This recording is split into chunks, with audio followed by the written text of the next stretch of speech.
የኢትዮጵያ ቀድሞ ፕሬዝዳንት ሳህለወርቅ ዘውዴ ሹመት አግኝተዋል። እሳቸው ምን አይነት ሹመት ነው የተሾሙት የሚለውን ቀዳሚ መረጃዎችን አድርገናል። የሼህ አላሙዲን ንብረት ለመውረስ የቀረበውን ምክረ ሀሳብ የሞሮኮ ፓርላማ ውድቅ አድርጎታል። ይህን ጉዳይ በቀጣይነት እንመለከተዋለን። በጋምቤላ ክልል አጭር ቀሚስ የሚለብሱ ሴቶች 3000 ብር የገንዘብ መቀጮ እየተቀጡ ነው የሚል ጉዳይ ተሰምቷል። የምንነግራችሁ ነው። በህገወጥ መንገድ ሊቀሸብ የነበረ የነዳጅ ጫኝ ተሽከርካሪ በአፋር ክልል በኩል ተይዟል። ይሄ ተሽከርካሪ እንዴት ነው ሊያዝ የቻለው የሚለውን ከነዳጅ ጋር የተገናኘ ጉዳይ የምንነግራችሁ ነው። የማስተርስ ትምህርትን በተመለከተ አዲስ ነገር ተሰምቷል። የማስተርስ ትምህርት እንግዲህ 2 ዓመት የሚወስድ ነው። የአሰራር ለውጥ ካልተደረገ ወደፊት ለሚመረቁ ተማሪዎች እውቅና ለመስጠት ትልቅ ተግዳሮት ሊፈጥር ይችላል ተብሏል። ማስተርስ 4 ዓመት ሊደረግ እንደሆነ ተሰምቷል። ጉዳዩን ሰማላችሁ። በመጨረሻም የጤና ባለሙያዎች የትርፍ ሰዓት ዲዩቲ ክፍያ ጉዳይ የሚመለከት ዜና ነው የምንነግራችሁ። እንደምን ውላችኋል? አሃዱ ኒውስ ኤንድ ፖለቲክስ ዩቲዩብ ቻናላችን ነው። ከዚህ ቀጥለን አጠራ አድርገን ለእናንተ ውድ ቤተሰቦቻችን ለምንወዳችሁ ለምናከብራችሁ የሚመጥኗችሁን ብቻ የምናደርስበት ቻናል ነው። ሰብስክራይብ እያደረጋችሁ እንድትመለከቱ ደግሞ የዘውትር ግብዣዬ ነው። እኔ ናርዶስ አለማየሁ ነኝ። አብራችሁን ቆዩ።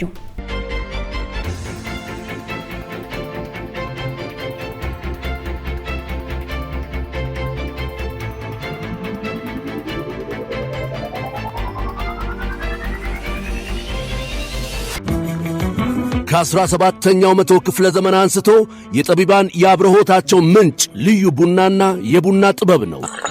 ታዲያ ይህን ቡና ለመቅመስ ጥበቡንም ለመማር ዝግጁ ኖት? አሃዱ ኮፊ አካዳሚ በአዲስ አበባ ትምህርትና ስልጠና ቁጥጥር ባለስልጣን ፈቃድ በማግኘት የረጅም ጊዜ ልምድ ባላቸው ባለሙያዎች በመታገዝ የተለያዩ የቡና አይነቶችን የመቅመስ ኮፊ ካፒንግ፣ የቡና ቆላል፣ ሮስቲንግ፣ ጣዕምን፣ ፍሬዎችን፣ ማዕዛንና አሲድነትን የመለየት ጥበብ በባሬስታና አግሮ ማርኬቲንግ ዘርፎች ስልጠና ለመስጠት ዝግጅቱን አጠናቋል።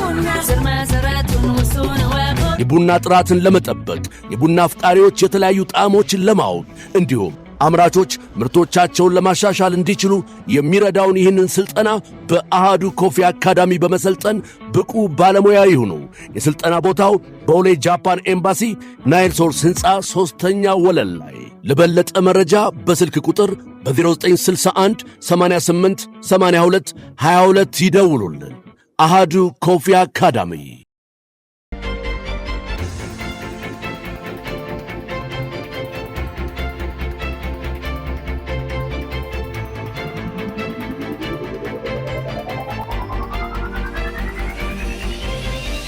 የኢትዮጵያ የቀድሞ ፕሬዝዳንት ሳህለወርቅ ዘውዴ የተባበሩት መንግስታት ድርጅት የአፍሪካ ህብረት ልዩ ተወካይ ሆነው ተሹመዋል። የተባበሩት መንግስታት ድርጅት ወይም ተመድ ዋና ጸሐፊ አንቶኒዮ ጉተሬዝ አንጋፋዋን የኢትዮጵያ ዲፕሎማትና የቀድሞዋን ፕሬዝዳንት ሳህለወርቅ ዘውዴን በአፍሪካ ህብረት የተመድ ልዩ ተወካያቸውና በአፍሪካ ህብረት የተባበሩት መንግስታት ድርጅት ቢሮ ኃላፊ አድርገው መሾማቸውን ድርጅቱ ተናግሯል። የምክትል ዋና ጸሐፊነት ማዕረግ የሚኖራቸው አምባሳደር ሳህለወርቅ ለዚህ የኃላፊነት ቦታ የተሾሙ የመጀመሪያዋ ሴት ናቸው። የ76 ዓመቷ አንጋፋ ዲፕሎማት ሳህለወርቅ ዘውዴ ደቡብ አፍሪካዊውን ኃይሌ መንቀሪዮስን ይተኳቸዋል ተብሏል። በአሁኑ ጊዜ እንግዲህ በናይሮቢ የተባበሩት መንግስታት ድርጅት ቢሮ ዋና ዳይሬክተር ሆነው እየሰሩ የሚገኙት አምባሳደር ሳህለወርቅ ለ30 ዓመታት ያህል በሀገራዊ ቀጠናዊና ዓለም አቀፋዊ ደረጃዎች ከፍተኛ የስራ ልምድን ማበርከታቸውንም ድርጅቱ ጠቅሶላቸዋል። በተለይ በባለድርሻ አካላት መካከል ስምምነትን ለመፍጠር ያላቸው የዳበረ ክህሎት፣ ስለ ድርጅቱ ያላቸውን ጥልቅ እውቀት፣ በሰላምና ደህንነት ዘርፍ በተባበሩት መንግስታትና በአፍሪካ ህብረት መካከል ያለውን አጋርነትም ይበልጥ ያጠናክሩ ተብሎ ተገምቶላቸዋል ይላል የድርጅቱ መግለጫ። የአምባሳደር ሳህለወርቅ በፈረንሳይ፣ በጅቡቲ፣ በኢትዮጵያ አምባሳደር፣ በተባበሩት መንግስታት የትምህርት ሳይንስና ባህል ድርጅት ወይም ዩኔስኮ እንዲሁም ደግሞ በምስራቅ አፍሪካ የልማት በየነ መንግስታት ባለስልጣን ኢጋድ ቋሚ መልእክተኛ ሆነው ሰርተዋል። እሳቸው በ1942 ደግሞ በአዲስ አበባ ተወልደው አድገዋል። የቀድሞ ርዕሰ ብሔር ሳህለወርቅ ዘውዴ ፈረንሳይ ከሚገኘው የሞንፔሊዮ ዩኒቨርሲቲ በተፈጥሮ ሳይንስ ዘርፍ የመጀመሪያ ዲግሪ ያላቸው ናቸው። የኢትዮጵያ የመጀመሪያዋ ሴት ፕሬዝዳንት በመሆን ከ2011 እስከ ጥቅምት 2017 ያገለገሉ ዲፕሎማት ናቸው ማለት ነው። በዚህ መሰረት እሳቸው በተመድ ሹመት አግኝተዋል።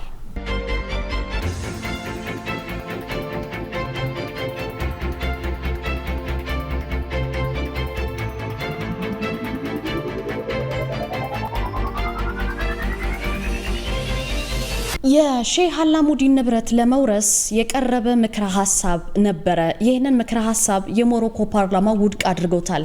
የሞሮኮ ፓርላማ ሰሞኑን ባደረገው ስብሰባ የሼህ መሐመድ አላሙዲ ንብረት የሆነውን ሳሚር ነዳጅ ማጣሪያ እንዲወረስ የቀረበውን ረቂቅ ሕግ ውድቅ ማድረጉን የተሰማው። ይሄ በሞሮኮ የሚገኘው የነዳጅ ማጣሪያ በትውልደ ኢትዮጵያዊ ባለሀብት ሼክ መሐመድ አላሙዲ ባለቤትነት ለብዙ ዓመታት ሲተዳደር የቆየ ነው። ነዳጅ ማጣሪያው የአላሙዲ ንብረት በሆነው ኮራል ሆልዲንግ ስር እንደ ኢሮፒያኑ አቆጣጠር ከ1997 እስከ 2016 ሲንቀሳቀስ የቆየ ነው። ድርጅቱ ያጋጠመውን የ4 ቢሊዮን ዶላር ኪሳራ ተከትሎ ላለፈው 10 ዓመት ለመዘጋት ተገዶ ነበረ። ኪሳራውን በተመለከተ አልአሙዲ በዓለም አቀፍ ፍርድ ቤት ይግባኝ አቅርበው እየታየላቸው ነው የሚገኘው። ለሞሮኮ ፓርላማ ደግሞ ሰሞኑን የቀረበው ምክረ ሐሳብ ይህንን ነዳጅ ማጣሪያ መንግስት እንዲወርሰው የሚጠይቅ መሆኑን ቢሊየነርስ አፍሪካ የተሰኘ ድህረ ገጽ ይዞት የወጣውን ዘገባ ነው የተመለከተው። ሐሳቡን ያቀረቡት የፓርላማ አባላት ሀገሪቱ በየወሩ 3 ቢሊዮን ድርሃም ወይም ደግሞ 300 ሚሊዮን ዶላር ለነዳጅ ድጎማ እያደረገች መሆኑን ገልጸዋል። ነዳጅ ማጣሪያው ቢወረስና ስራ እንዲጀምር ቢደረግ የመንግስትን ጫና እንደሚያቃልል ገልጸው ተከራክረዋል። የሆርሙዝ ሰርጥ መዘጋቱን ተከትሎ ደግሞ መንግስት የሚያወጣው ድጎማ እያደገ መሄዱንም ማስረዳታቸውን ይህ ይዞት የወጣው የድረገጹ ዘገባ ያመለክታል።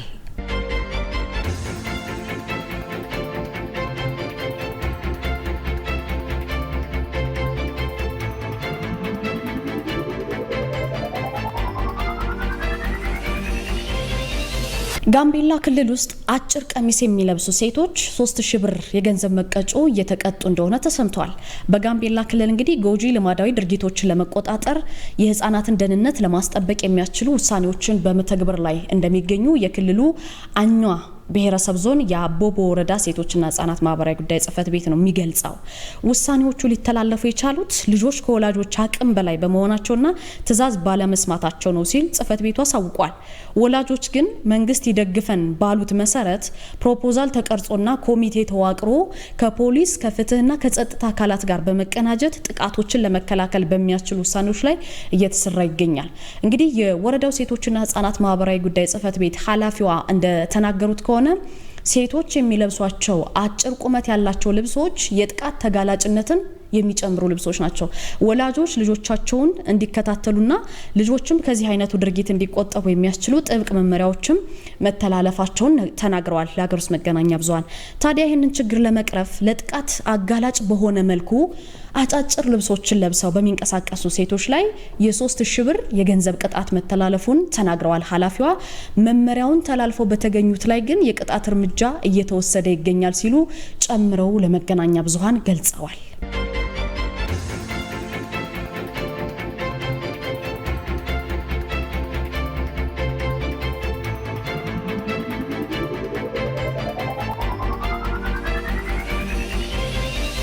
በህገወጥ መንገድ በመቀሸብ ላይ የነበረ የነዳጅ ጫኝ የምትመለከቱት ተሽከርካሪ በአፋር ክልል የጸጥታ ኃይሎችና በንግድ ቢሮ በተደረገ ክትትል ተይዟል።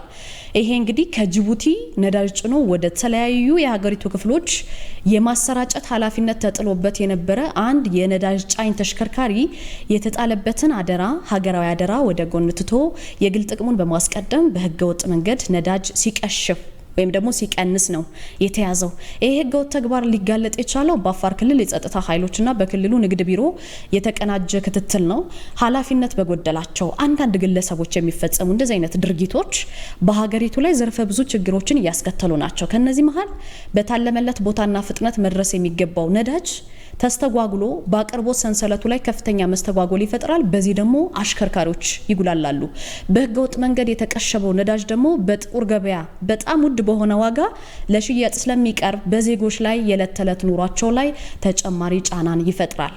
ሌላው ነዳጅን ያለ ደረጃውና የጥንቃቄ መመሪያዎችን ሳይከተሉ መቀሸብ ከፍተኛ የሀብት ብክነትን ከማስከተሉ ባለፈ ለከፋ የእሳትና መሰል አደጋዎች ተጋላጭነትን ይጨምራል።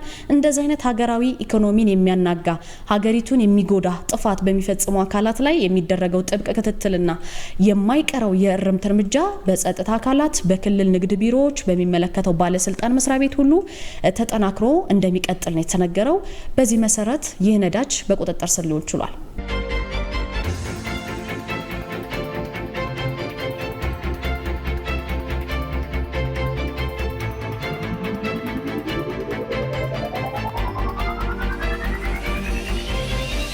የማስተርስ ትምህርት ወደ 4 ዓመት ሊያድግ ነው የሚል ነገር ተሰምቷል። የማስተርስ ትምህርት ወደ 4 ዓመት ሊያድግ ይገባል ነው የተባለው።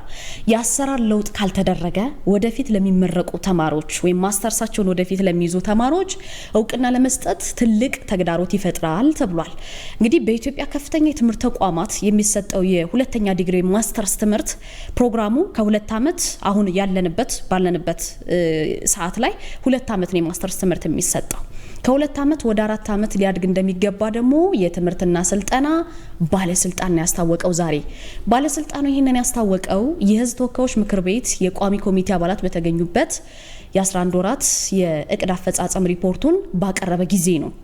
ባለስልጣን መስሪያ ቤቱ ምንድነው ያለው? በአሁኑ ጊዜ በሀገሪቱ በ2 ዓመት መደበኛ መርሃ ግብር እየተሰጠ ያለው ማስተርስ አዲስ ከጸደቀ የብቃት ማረጋገጫ ማዕቀፍ ደንብና ከዓለም አቀፍ በተለይ ከአውሮፓ ስታንዳርድ ጋር የማይገናኝ ሆኖ ተገኝቷል ነው ያለው። ይሄ ክፍተት በአስቸኳይ የማይስተካከል ከሆነ ወደፊት ለሚመረቁ ተማሪዎች የትምህርት ማረጋገጫ ሰርቲፊኬት ወይም እውቅና ወይም ደግሞ አውተንቲኬሽን የሚባለውን ለመስጠት ትልቅ ተግዳሮት እንደሚሆን ባለስልጣኑ አስገንዝቧል። ከዚህ መካከል በሀገራችን የዩኒቨርሲቲ መግቢያ ነጥብ ሳያመጡ ወደ ውጭ ሀገር ሄደው ከተማሩ በኋላ ወደ ሀገር ቤት ሲመለሱ የሚጠይቁት የብቃት ማረጋገጫ ጉዳይ ትልቅ አነጋጋሪ አጀንዳ ሆኗል። በአሁኑ ጊዜ የሚኒስትሮች ምክር ቤት በ2017 ያጸደቀው የኢትዮጵያ ትምህርትና ስልጠና የብቃት ማረጋገጫ ማዕቀፍ ደንቡ እውቅና ካላቸው የውጭ ሀገር የትምህርት ተቋማት የተገኙ የብቃት ማረጋገጫዎች በሀገሪቱ መመዘኛ መሰረት ተመዝነው እውቅና እንዲሰጣቸው ቢደነግግም አሁን ያለው አሰራር ግን ይህንን ለመተግበር አስቸጋሪ አድርጎታል ማለት ነው። በዚህ መሰረት ባለስልጣን መስሪያ ቤቱ እንዳመላከተው ለአማራጭ የትምህርት ክሬዲት ስርዓት በአውሮፓ ከፍተኛ የሆኑ መስፈርት በኢትዮጵያ ደንብ ውስጥ ዝቅተኛ ሆኖ ተቀምጧል። ይሄንን ወደ አመት ሲተረጎም የማስተርስ ፕሮግራም ደንቡ ከጸደቀበት ቀን ጀምሮ የ4 ዓመት ፕሮግራም መሆን እንዳለበት ነው የሚያስገድደው። ጉዳዩን በተመለከተ ለሳይንስና ከፍተኛ ትምህርት እንዲሁም ለትምህርት ሚኒስቴር በደብዳቤ ቢገለጽም እስካሁን ምንም አይነት ምላሽ እንዳልተገኘ የወጡ መረጃዎች ያሳያሉ። በዚህ መሰረት ማስተርስ የሚወስደው 2 ዓመት ወደ 4 ዓመት ሊሆን እንደሚገባ ነው የተገለጸው።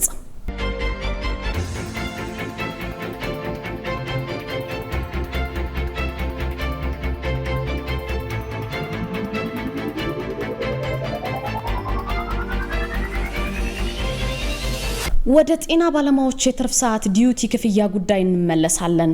በዚህ ጉዳይ ላይ እንግዲህ ችግሩ ተደጋጋሚና ባለድርሻ አካላትን ምላሽ ለመስጠት ዳተኛ ስለሆኑ የትርፍ ሰዓት ስራ አቁመናል ሲሉ የወተራ ራሳ ሆስፒታል ጤና ባለሙያዎች ይገልጻሉ። ጉዳዩን ወደ ሚዲያ መውሰዳችንን ሰምተው ባለፈው ቅዳሜ አመሻሽ የግንቦት ወር መደበኛ ደሞዝ ከፍለዋልም ብለዋል። በሲዳማ ክልል እንግዲህ ሰሜናዊ ሲዳማ ዞን መልጋ ወረዳ የሚገኝ የወተራ ራሳ መጀመሪያ ደረጃ ሆስፒታል አለ። በዚህ ሆስፒታል የጤና ባለሙያዎች የትርፍ ሰዓት ወይም ዲዩቲ ነው ክፍያ ተደጋጋሚ አለመከፈልና የደሞዝ መዘግየት ለከፍተኛ ችግር እንደዳረጋቸው ገልጸው ከመደበኛ የስራ ሰዓት ውጪ አገልግሎት መስጠት ማቆማቸውን ተናግረው ነበረ። ባለስልጣናት በበኩላቸው የካሽ እጥረት ማጋጠሙን አምነው ስራ ግን አልተቋረጠም ሲሉ የባለሙያዎችን የስራ ማቆም ውሳኔ አስተባብሎት ነበረ። የጤና ባለሙያዎቹ ምን አሉ የሚለውን እንመለከታለን። የሚመለከታቸው አካላት ምላሽ ደግሞ ወደ በኋላ ለእናንተ እናቀርባለን። ወደ 180 የሚጠጉ የሆስፒታሉ የጤና ባለሙያዎች ተፈራርመው ለሆስፒታል ባስገቡትና ባደረሱት የቅሬታ ደብዳቤ መብራትና ኔትወርክ በሌለበት አስቸጋሪ ሁኔታ ውስጥ ሆነው የሙያ ግዴታቸውን እየተወጡ እንደሚገኙ ገልጸዋል። ይሁን እንጂ ከክፍያ ጋር የተያያዘው ሁኔታ ስላማረራቸው ስራ ለማቆም መገደዳቸውን ተናግረው ነበረ። በሆስፒታሉ የ2018 ሳይጨምር የ7 ወራት የትርፍ ሰዓት ክፍያ ያላቸው ሰራተኞች ስለመኖራቸው የገለጹት የጤና ባለሙያዎቹ ከ2013 ታህሳስ፣ የካቲት፣ መጋቢት ጀምሮ ያሉት ማለት ነው። እንዲሁ ደግሞ ከ2014 ህዳርና ታህሳስ የ2 ወር ማለት ነው። ከ2016 ደግሞ የሰኔ ወር በአጠቃላይ የ7 ወራት የትርፍ ሰዓት ዲዩቲ ክፍያ እንዳልተከፈላቸው ገልጸዋል። ሀገር ውስጥ መገናኛ ብዙሃን አስቀድሞም ቢሆን የሚከፈለን የትርፍ ሰዓት ክፍያ በአዲሱ የደሞዝ ስኬል ስሌት የተሰራ አልነበረም ይላሉ የጤና ባለሙያዎቹ።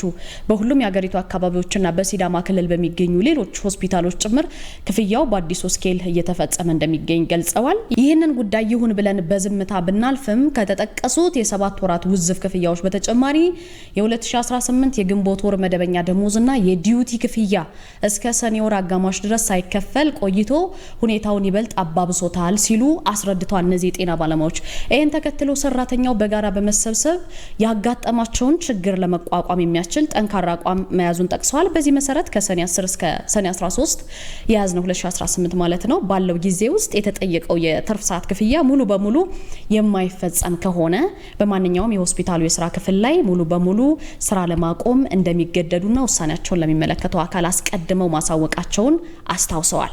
ይሄንን አቋማችንን የተመለከቱ የወረዳው አስተዳዳሪና ፋይናንስ ጽሕፈት ቤት ኃላፊ ሆስፒታል ድረስ በመምጣት ሰራተኞችን ለማወያየት ጥረት አድርገዋል ብለዋል ባለሙያዎቹ።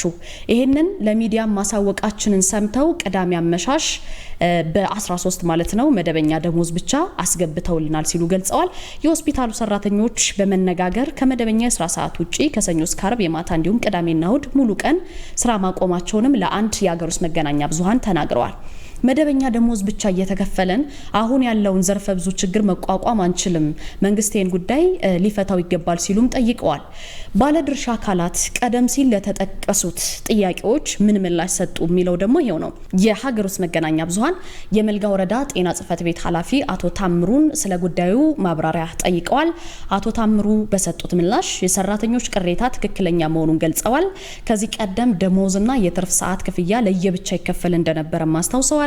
ይህም በማስቀረት አንድ ላይ እየተከፈለ የቆየ ቢሆንም በግንቦት ወር የካሽ እጥረት በማጋጠሙ ምክንያት ግን ደሞዝ ብቻ ወደ ሆስፒታሉ አካውንት መላኩን አስታውቀዋል። የወረዳ አስተዳዳሪውና የፋይናንስ ኃላፊው ግን የጤና ባለሙያዎችን አነጋግረዋል። በቀናት ጊዜ ውስጥ ችግሩ ይፈታል ሲሉ ገልጸዋል ማለት ነው።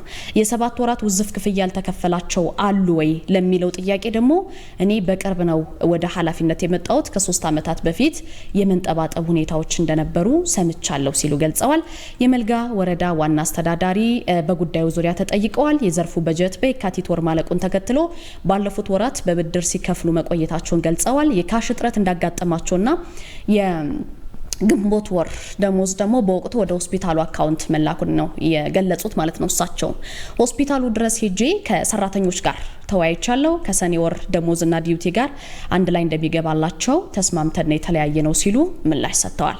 ባለሙያዎች የትርፍ ሰዓት ስራ ስለማቆማቸው የተጠየቁት ሁለቱም ኃላፊዎች የጤና ጽሕፈት ቤት ኃላፊው እርግጠኛ ባለሆኑበት አኳኋን ላይ ስራ ላይ እንደሆኑ ነው የማቀው በሚል ገልጸዋል። የወረዳው አስተዳዳሪም ከስራ አስኪያጁ ጋር እየተነጋገርን ነው፣ ሰራተኞች ስራ አላቆሙም ሲሉ ምላሽ ሰጥተዋል ማለት ነው። አንድ የሀገር ውስጥ መገናኛ ብዙሃን ከአካባቢው ነዋሪዎች በኩል ባደረገው ማጣራትም ሆስፒታሉ ከመደበኛ የስራ ሰዓት ውጪ አገልግሎት እየሰጠ አለመሆኑና ችግሩ በአፋጣኝ እንዲፈታም ጠይቀዋል ሲሉ ዘግቧል።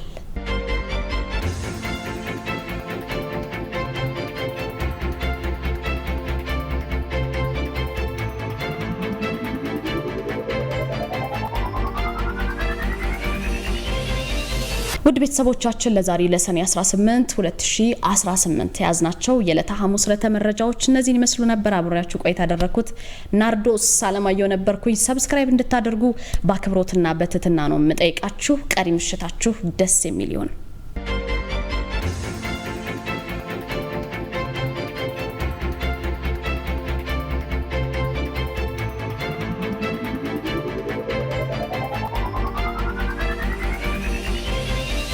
ሰላም ለእናንተ የሆኑ ውድ ቤተሰቦቻችን እንደምን አድራችኋል? እንደምንስ ቆያችሁ? ይህ አሃዱ ሬዲዮ 94.3 ነው። አሃዱ ልሳን ማለዳችን ቀጥሎ አሁን 3ኛው ምዕራፍ ላይ ተገናኝተናል። ውድ ቤተሰቦቻችን አብራችሁን ስለሆናችሁ ከልብ እናመሰግናለን።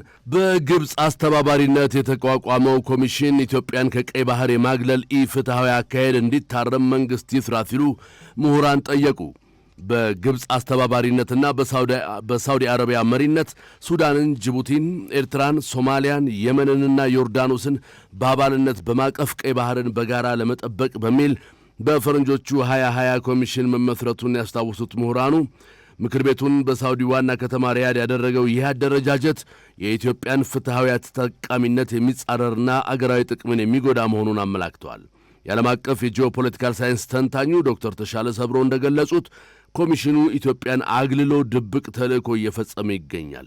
ይህ ደግሞ በአሁኑ ወቅት የኢትዮጵያን የቀይ ባህር ይገባኛል ጥያቄ የሚያዳክም ስለሆነ መንግሥት ይህን ሂደት በቅርበት በመከታተል አደረጃጀቱን ማፍረስ እንደሚገባው ዶክተር ተሻለ አሳስበዋል።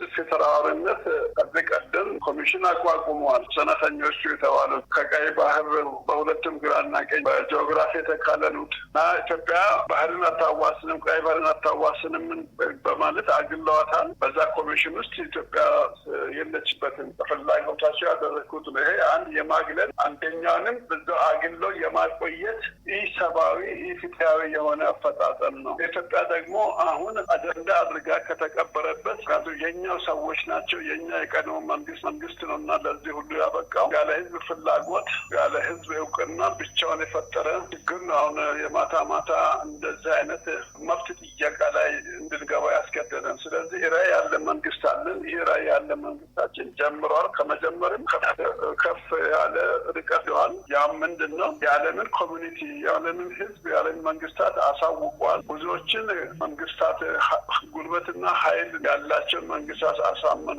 በህጋዊና ፍትሃዊ ጥያቄ ስለሆነ ተቀባይነትን አግኝተዋል። ኢትዮጵያ መንግስት ህዝባችን አንድ ሆኗል በዚህ ጥያቄ ላይ። ስለዚህ እነሱን ስርስር ተከተል ይሄንን ማፍረስ ብቻ ሲሆን ይሄንን የአድማ ፖለቲካ የማግለል ፖለቲካ ብሔራዊ ጥቅም ላይ የመጡበትን ፖለቲካ ከመከላከል አልፈን አጥቂዎች መሆን እንችላለን ነው።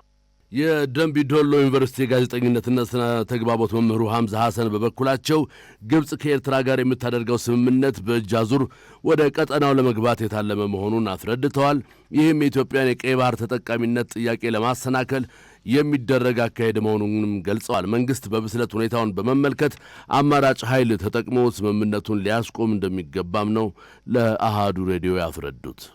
ቀይ ባህር አክሰሳችንን ጋር የተያያዘ ነው። አንደኛ ኢጅፕትና ኤርትራ እንግዲህ አሁን ላይ እያደረጉ ያሉት በመንግስትነት ደረጃ የሴኩሪቲ እና የኢንፍራስትራክቸር የማልማት ነገር ላይ ነው የተስማሙት እንደሚያሳየው ማለት ነው። ኢትዮጵያን ላንድ ሎክድ መሆኗን ማለት ባህር አክሰስ ያለማግኘቷን ጊዜ የማራዘሚያ ነው፣ የዲፕሎማቲክ ጨዋታ ነው። ግን ይሄንን የሚያደርገው እንግዲህ አሁን ኢሳያስን እንደምናውቀው ሀገር ከኤርትራ ራሱ አይወጣም። ብዙ ጊዜ ግን ሲወጣ ብዙ ጊዜ ምንድነው አጀንዳ ይሆናል። አሁን ያ ነው ሌላ አጀንዳ የሆነበት ምክንያት ምንድነው? ውጥረት ውስጥ ስለገባ ነው። ኢትዮጵያ ያንን ስትጠይቅ ዲፕሎማሲ ብዙ ሄዳበታለች ማለት ያንን የማግኘት ፍላጎት እንዳላትና ሂስቶሪካሊም ታይቶ ዲፕሎማቲካሊም ስታይ ነገሮቹ የዓለም አቀፉ ብዙ ሀገራት የተስማሙበት ሆኖ ስለታየ ይሄ ከዚህ ውጥረት የሚወጣበት አንድና አንድ መንገድ ሌላ የኢትዮጵያ ጠላት መጠቀም ነው። በቃ ግብጽ ሄዶ ከግብጽ ጋር ስምምነት ማድረጉ በዚህ ነው የምታየው ነው መሆን ያለበት።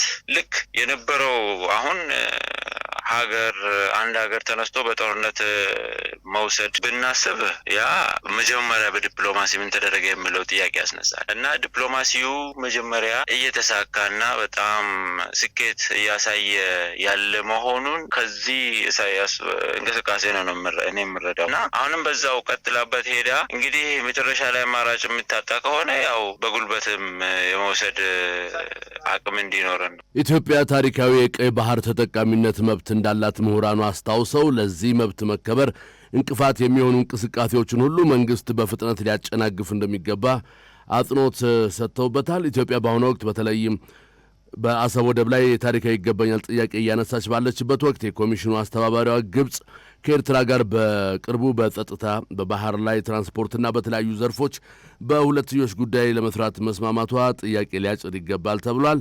ሌሎች ኮሚሽኑን የመሰረቱት አባል ሀገራትም ግንኙነታቸውን እያጠናከሩ ሄደው የኢትዮጵያን የብሔራዊ ጥቅም ጥያቄ ሙሉ በሙሉ እንዳያሳጡ መንግስት ትኩረት ሊሰጠው ይገባል ሲሉ አጽንኦት ሰጥተውበታል።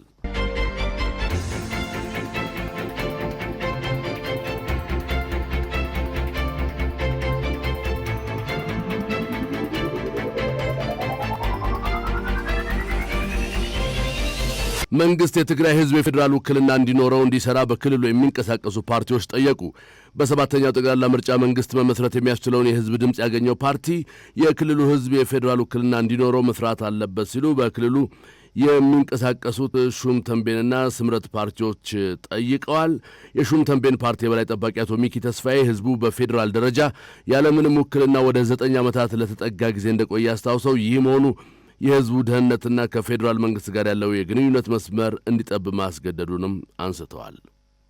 የትግራይ ህዝብ ውክልና ሳይኖረው ወደ 9 ዓመት እየተቃረበ ነው። ምክንያቱም ከ2010 በኋላ ምርጫው እንኳን ህጋዊ ባይሆን በኢህአዴግ ዘመን በሁሉም ኢትዮጵያ ክልሎች ውድድር እየተደረገ ምርጫ እየተደረገ ይወክል ነበር። ለ8 ዓመት ያክል ግን አሁን ህዝቡ ወኪል የለውም። ስለዚህ ውክልና የሌለው ማህበረሰብ ደግሞ ምን እንደሚገጥመው ይታወቃል ማለት ነው። ያጋጠመው ስለዚህ የትግራይ ህዝብ የዲሞክራሲያዊ መብቱ የመምረጥ መሪዎቹ የመምረጥ መንግስት የማቆም ዲሞክራሲያዊ መብቱ ተነክስቦ ከአሁን ከባድ ችግር በጦርነት ልጆቹ በስደት ምንም መሪ የሌለው ማህበረሰብ ሆኖ እረኛ የሌለው በመንጋ ሆኖ ነው እየተበተነ እየጠፋ ያለው ማለት። ስለዚህ እኛ ከመንግስት የምንጠብቀው የኢትዮጵያ መንግስት የሁሉም የትግራይም ህዝብ መንግስት ነው ብለን ነው የምናምነው። ስለዚህ ከመንግስት የሚጠበቀው የመንግስት ኃላፊነት ግዴታውን እንዲወጣ ነው እኛ የምንጠይቀው። የመንግስት ኃላፊነቱ ግዴታው መወጣት አለበት። ከዓለም አቀፍ የሚገናኘው መንግስት ነው። ከኢትዮጵያውያን መንግስት የሚያስተዳድረው ይህም ማህበረሰብ የኢትዮጵያ አካል ነው። ስለዚህ ከመንግስት ኃላፊነት ግዴታው መወጣት አለበት። ግዴታው መወጣት አለበት ስለ ሁለት ትልልቅ መሰረታዊ ነገሮች አሉ። አንደኛው ደህንነቱ የህዝብ ደህንነት መጠበቅ ነው። አሁን የትግራይ ህዝብ አስተዳደር አጥቶ ፍትህ አጥቶ ስራ አስተሳሰብ ትግራይ ውስጥ ገብቶ የሽብር አዋጅ አውጥተው መናገር ማሰብ መሰብሰብ በማይችልበት ሁኔታ ወደ አሸባሪ እጅ ገብቶ ምንም ስርዓት አልበኝነት የሆነ ክልል ነው የተፈጠረው።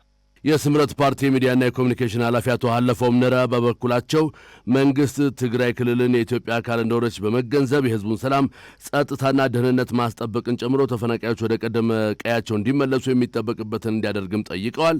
በኤርትራ ኃይሎች የተያዘውን ግዛት ማስከበርና የድንበር ጥበቃን ማጠናከር ደግሞ ለነገ የማይባል ቀጣይ የቤት ስራው ሊሆን እንደሚገባ ገልጸዋል።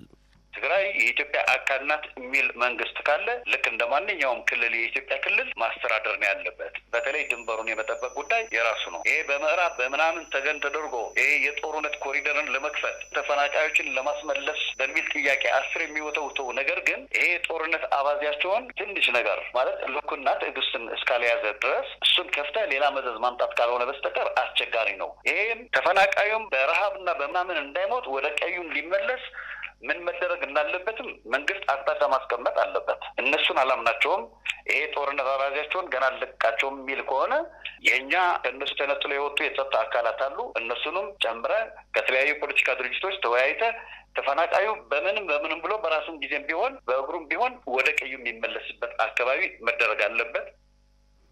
የክልሉ ህዝብ መሪውን የመምረጥና ህጋዊ መንግስት የማቋቋም ህገ መንግስታዊ መብት እንዳለው የጠቀሱት ፓርቲዎቹ መንግስት በክልሉ ዴሞክራሲያዊ ምርጫ እንዲካሄድ ግፊት ማድረግ እንዳለበትም አሳስበዋል።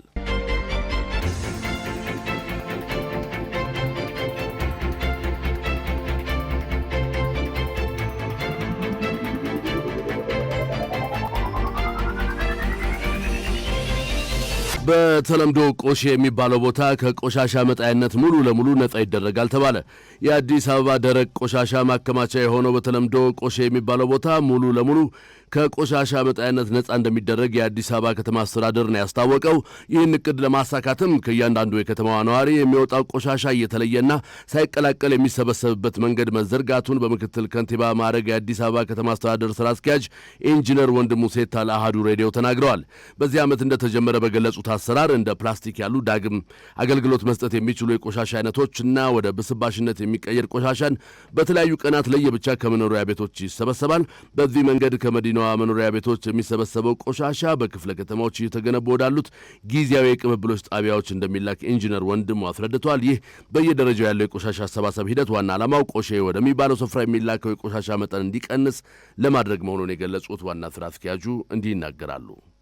እኛም ደግሞ የቆሻሻ አሰባሰብ ስኬጁላችንን በሰብስ ማይበሰብስ መልሶ ጥቅም ላይ የሚውል ሪሳይክል የሚደረግ ብለን ለይተን የምናወጣ መሆናችን ምክንያት ላንድ ፊሉ ላይ ያለው ተጽዕኖ እየቀነሰ ነው ያለው። እነዚህ የቅብብሎች ጣቢያዎች ቆሻሻ ከቤት ሲወጣ ያልተለየ ሪሳይክል የሚደረግ ወይም ሌላ አገልግሎት የሚውል ካለ የሚለይባቸው ናቸው። ከዛ ባለፈ እንግዲህ 65% የአዲስ አበባ ቆሻሻ ኦርጋኒክ ነው የምንል ከሆነ ያ ኦርጋኒክ ቆሻሻ ወደ ምንነት መቀየር ይችላል፣ ወደ ኮምፖስትነት መቀየር ይቻላል። ከተማችን ሰፋፊ የአረንጓዴ ልማት ስራዎችን እየሰራን ያለ ነው። የከተማ ግብርና ስራዎችን እየሰራን ያለ ነው። ያለማናቸው ግሪን ቦታዎች ሙሉ ይሄን ኮምፖስት ይፈልጋሉ። በከተማ ግብርና በወንዝ ዳርቻዎች፣ በተቋማት ሰፋፊ ክፍት ቦታዎች ላይ የሚለሙ የከተማ ግብርና ስራዎችም ይሄንን ኮምፖስት ይፈልጋሉ። ይሄንን በማህበራት ተደራጅተው ኮምፖስት እንዲያመርቱ ከግሪነሪ ማህበራት ጋራ ከተማ ግብርና ጋራ ለገበያ ትስስር እንዲፈጠርላቸው ማድረግ አሁንም ወደ ላንድ ፊል የሚሄደውን የቆሻሻ መጠን የመቀነስ ስራ ነው። ቆሼ የተሰኘውን ስፍራ ከቆሻሻ ክምችት ሙሉ ለሙሉ ነጻ ለማድረግ የተጀመረው ሌላው እርምጃ ደግሞ በመንግስትና በግል አጋርነት በኩል ግዙፍ የደረቅ ቆሻሻ ማቀነባበሪያ ፕሮጀክት ለመገንባት ውይይት እየተደረገ መሆኑን በምክትል ከንቲባ ማዕረግ የአዲስ አበባ ከተማ አስተዳደር ስራ አስኪያጅ ኢንጂነር ወንድሙ ሴታ ገልጸዋል።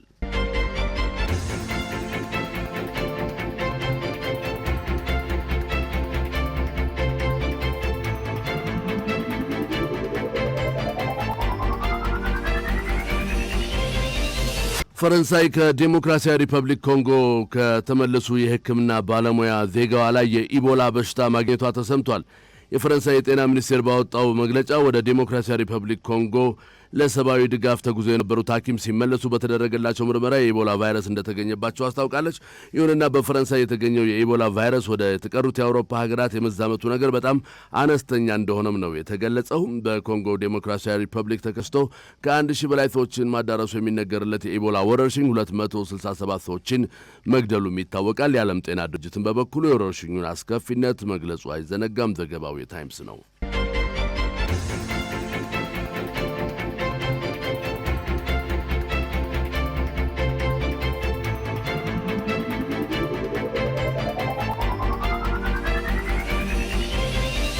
ዩክሬን በሩሲያ ላይ ብርቱ ጥቃት ፈጸመች። የዩክሬን ጦር ኃይል ክራይሚያን የሚያገናኘውን ድልድይ ክፉኛ መምታቱንና የሩሲያን ወታደራዊ ኢላማዎችን ማውደሙን ነው የገለጸው። ሩሲያ በክራይሚያ ወደብ የነዳጅ ዘይቷን የምታስተላልፍበት የባቡር ሀዲድ ድልድይ ወድሟል ነው የተባለው። በዚያው የክራይሚያ የሚገኙት የሩሲያ ወታደራዊ ማዘዣ ሰፈሮች በስፋት እንደወደሙም ነው እየተዘገበ ያለው።